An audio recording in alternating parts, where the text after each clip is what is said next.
പശ്ചിമേഷ്യയിൽ ഹൂത്തി ആക്രമണം ശക്തം. മെഡിറ്ററേനിയൻ കടലിൽ ലൈബീരിയയുടെ പതാക ഘടിപ്പിച്ച കപ്പൽ ആക്രമിച്ചതിന്റെ ഉത്തരവാദിത്തം യമനിലെ ഹൂത്തി ഭീകരർ ഏറ്റെടുത്തു. 5 മിസൈലുകളെ കപ്പലിലെ പ്രതിരോധ സംവിധാനം അതിജീവിച്ചു. ചെങ്കടലിൽ 2 കപ്പലുകൾ ഉൾപ്പെടെ മറ്റ് 3 കപ്പലുകളും ഹൂത്തികൾ ലക്ഷ്യമിട്ടു. ഇസ്രായേൽ തുറമുഖമായ ഹൈഫ തുറമുഖത്തേക്ക് പോകുന്ന കപ്പലുകളെയാണ് ഹൂത്തികൾ നിരന്തരമായി ഇപ്പോൾ ലക്ഷ്യമിട്ടുകൊണ്ടിരിക്കുന്നത്.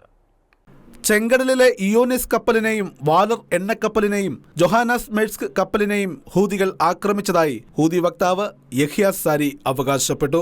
മെഡിറ്ററേനിയൻ കടലിൽ ലൈബീരിയയുടെ പതാക ഘടിപ്പിച്ച കപ്പൽ ആക്രമിച്ചതിന്റെ ഉത്തരവാദിത്വവും യമനിലെ ഹൂതി ഭീകരർ ഏറ്റെടുത്തിട്ടുണ്ട്. ലോകത്തിലെ ഏറ്റവും വലിയ 2ാമത്തെ കണ്ടെയ്നർ കാരിയറായ മെഴ്സ്കിന്റെ ഉടമസ്ഥതയിലുള്ള ജൊഹാനസ് മെഴ്സ്ക് ലക്ഷ്യമിട്ടത് ഇസ്രായേലിന് കമ്പനി നൽകുന്ന പിന്തുണയെ ചൊല്ലിയെന്ന ഹൂതികൾ വ്യക്തമാക്കുന്നു. ഇസ്രായേലിലെ ഹൈഫ തുറമുഖത്തേക്ക് എത്തുന്ന കപ്പലുകളെയും ലക്ഷ്യം വയ്ക്കുന്നതായി സ്ഥിരീകരിക്കുന്ന റിപ്പോർട്ടുകളാണ് പുറത്തുവരുന്നത്.